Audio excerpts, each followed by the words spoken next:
月の噂、遠いどこかの誰かが地上に落とされた。ノーアンサー、どうでもいいよと話に花を咲かせていた。しがらみなど毛ほどもなくけれども、今では伸ばすとても続か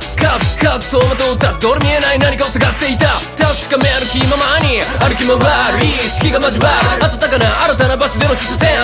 手を差し出す全部を当然と思っていたものはこれほどまでに難しい。かすかに感じたこの響きは確かに不思議と妙に懐かしい。幸せは永遠に続かず侵略者エネミー、来たる季節は日暮らしなく心に暮らせなくなるほどに、ただこの場を逃げ出した我が物顔人間たちがただがなぜだか不気味に揺らめいた。崩れる時はひどくもろく、何もわからぬことばかり。めくりめぐるめくるめく詐欺は全てを投げ捨て駆け出した。狂気と混乱が渦巻くとかく始まる物語。紅の瞳に焼き付く狂気に満ちた不可視の玉。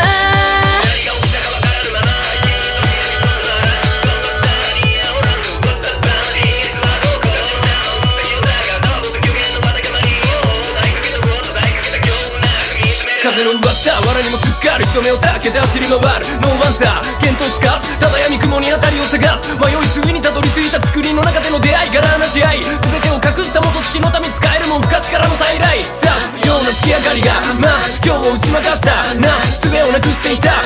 誰かが口ずさむ罪と罰がクレイタムレイ、思い出すはいつやの光景。汚きを昔の玉の真下にじゃがい不価値の穴を咲かした。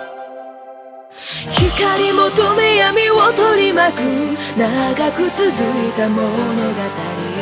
狂気との狭間に佇む汚き世の美しき折、時を求め夜を巻き込むまた一つ終わる物語。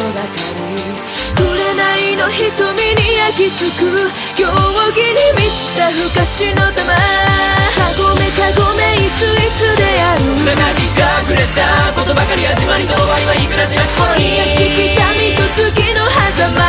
泣き落とし遮断された美しき折。